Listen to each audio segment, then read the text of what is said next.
Welcome, everybody, to Casting for Two, the podcast with your host, Chris. Hi, I am Chris. I am that guy.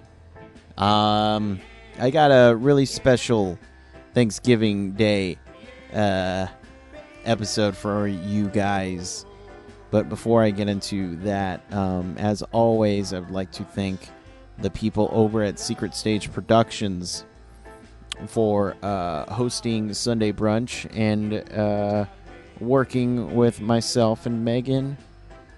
And it's been real fun. I enjoy it, and everybody should go check out that podcast, as long with all the other podcasts that the Secret Stage team does, because they're all good.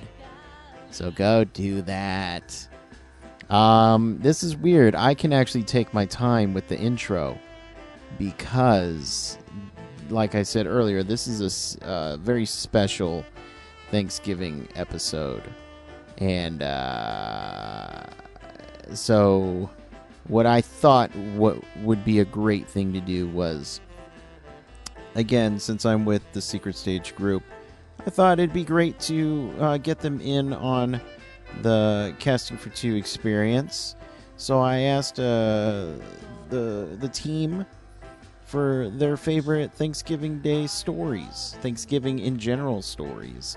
And I got a couple of them back, and I enjoyed all of them, and I'm happy to share them with you.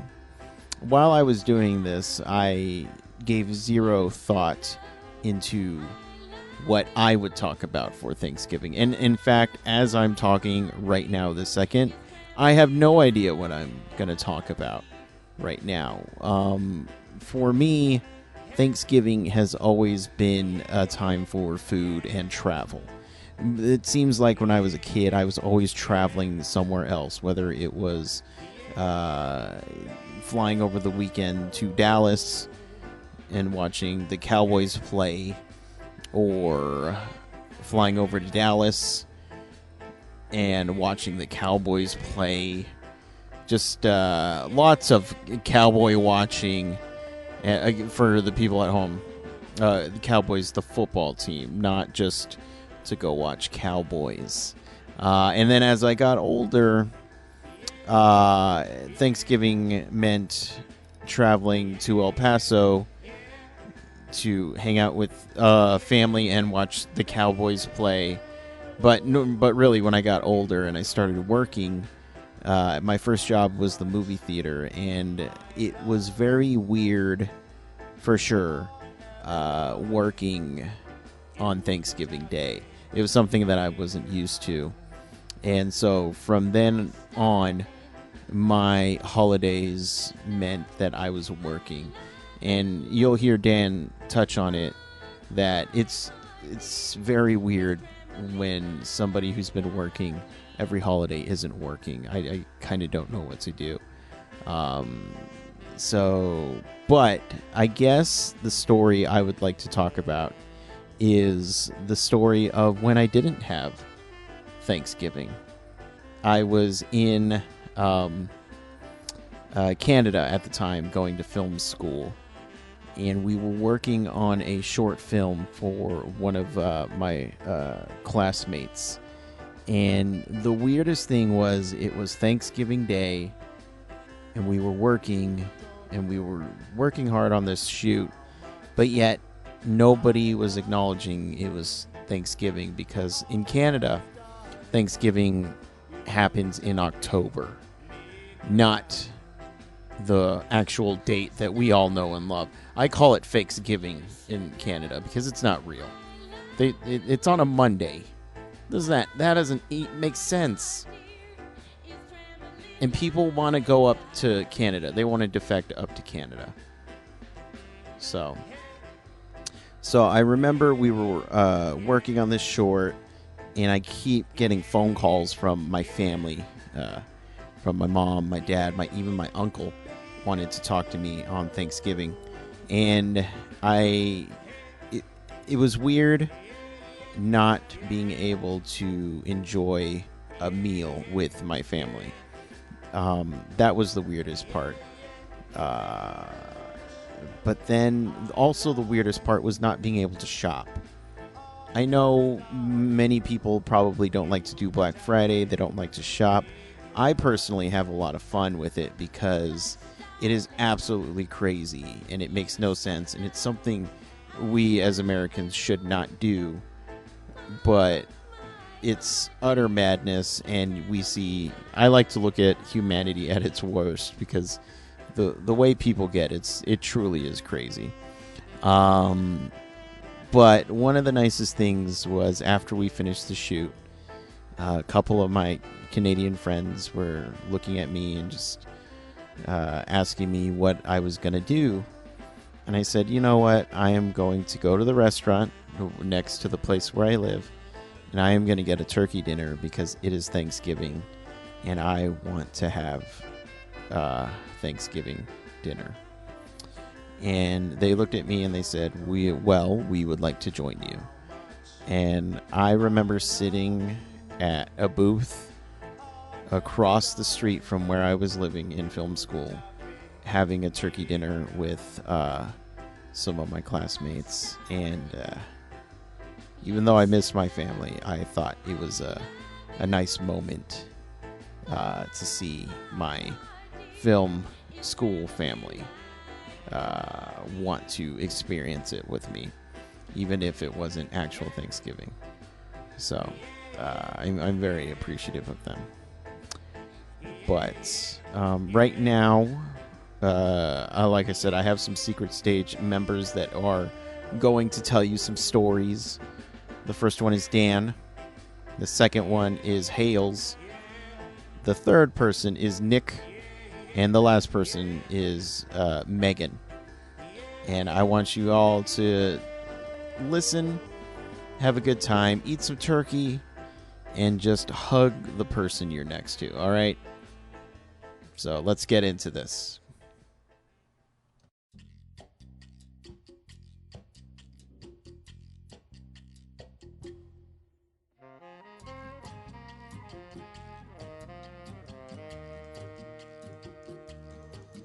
Hello, Dan from Secret Stage Show here, and I want to tell you about what Thanksgiving means to me. So, as you probably heard on my podcast, if you listen, I am in retail. So Thanksgiving to me just really means pre-Black Friday. Um, I guess I've been in retail for like 7 years, and my first year in retail, I think, was like the last year that there was no Black Friday seeping into Thanksgiving. So I imagine I probably went to a family dinner. Can't really remember what that's like. I don't know. Most of my family dinner memories are more Christmassy. But so Thanksgiving to me really just means prepping for Black Friday and getting ready, because a lot of my retail was like store manager experience. So it's like making sure the whole team's ready, everybody knows what to expect, getting there early, make sure the store is set up. But that's also part of what I love about retail. Like, I love Black Friday. It's like the day and holiday season all together.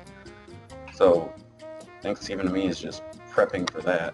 A lot of times it's just like not leaving the store and getting ready to spend the next 24 to 28. I think the longest my store's ever been open is 28 hours straight, and planning on not leaving the store for that amount. There was 1 year I was out in Saginaw, and I even brought in a cot and a sleeping bag, and we had different shifts that we all slept in, me and the other managers. And I mean, that's something that people joke about every year. And fellow employees are like, you might as well just get a cot and stay here. And I was like, you know what, I'm gonna do it. So I brought it in, and we took shifts. I think I left for a little bit that night to go grab food and went to IHOP on the first Black Friday, which I think we opened at 4 a.m. and I almost had a heart attack. I drank 4 Monsters that day. It was I started with the BFC, if you remember those, when we sold those. It was like the big fucking can is literally what it stands for. And then I pretty much just moved down in size, and I have, I think, 4 or 5 different monsters that day, and there was one point where I could feel my whole body shaking. And that was 7 years ago now.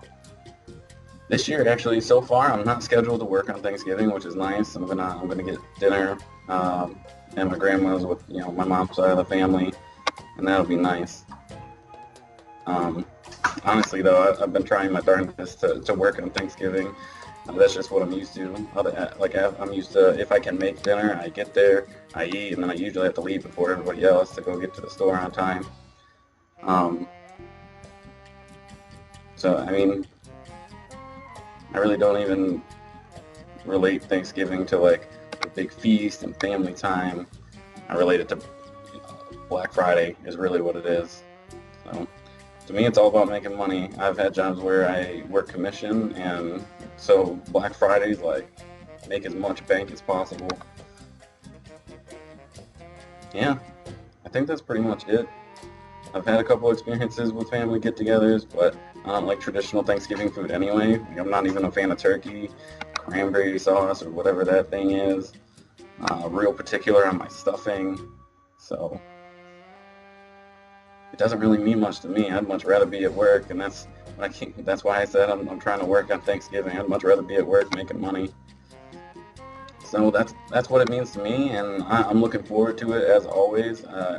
I love when it's just crazy busy at work and you don't get a chance to breathe and have any downtime, because it makes the day go by faster, and it's almost like an adrenaline rush. So that's Thanksgiving. You're more than welcome to come visit me.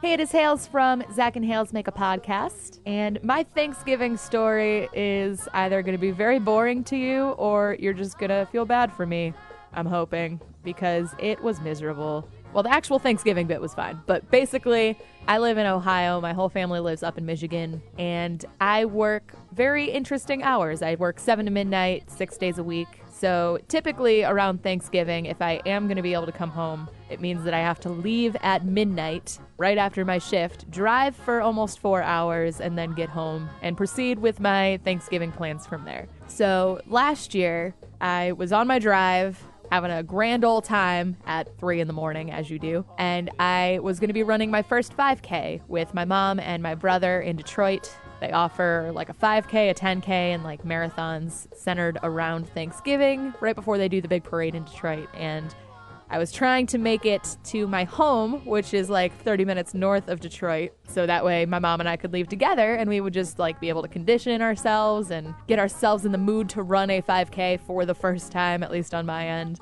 So yeah, I was on my way home and I hit standstill motherfucking traffic again at like 3 a.m. So I am sitting on the freeway, not going anywhere. No one is moving. I'm in the left lane, so I can't possibly go anywhere and have no idea what's going on. So I call my mom, wake her up. Mind you, this race started at like 8 in the morning, so I still had some time.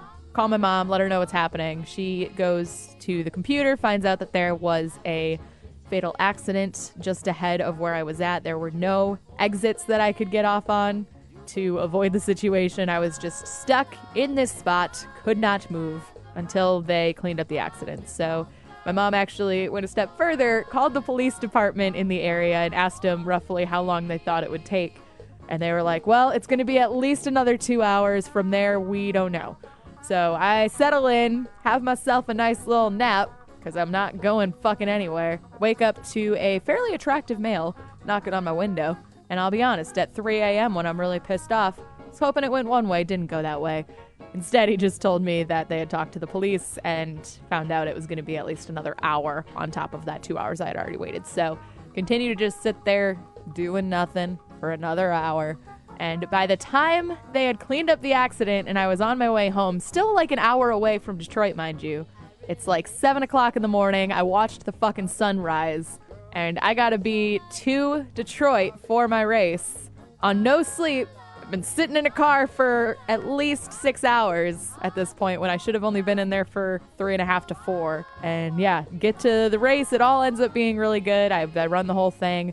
But then I have to go to 2 different Thanksgivings because my parents have been divorced my whole life, so I always do holidays in 2s. So we went to my dad's house and my mom's house, and by the time 7 o'clock rolled around and we were playing board games and stuff as a family, I was completely not there. I was just a lifeless sack. So yeah, that would be my Thanksgiving memory that stands out to me right now. I'm sure, again, there are other ones of like retail and good times with family and great food and all that kind of stuff, but just please, for the love of all that is holy, no more. Not even kidding. I did have that exact same thing happen this summer as well, but that's a whole other story. So hopefully you enjoyed my very long-winded, very frustrated Thanksgiving story. Again, it's Hales from Zach and Hales Make a Podcast on Secret Stage. Back to you, Chris. Is that what I say? Probably not. I'm doing it anyway.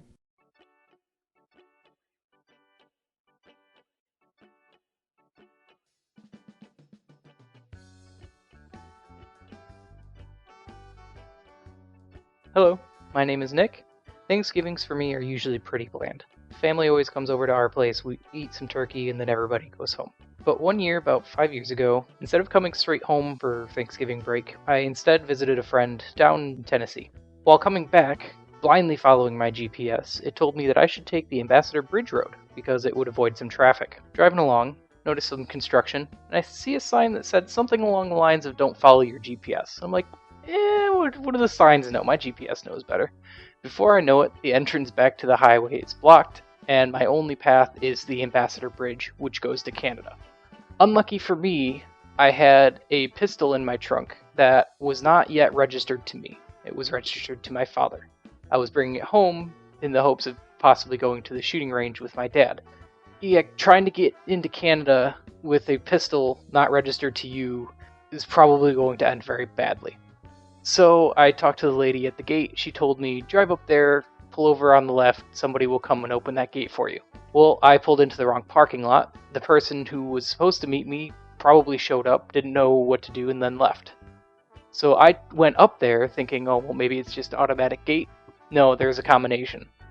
So I talked to a guy as he squeezed past me on the barely 1.5 lane road, and he put the combination in, and I went through the gate right behind him, floored it, never looked back, and just thanked my lucky stars that I wasn't being arrested in Canada.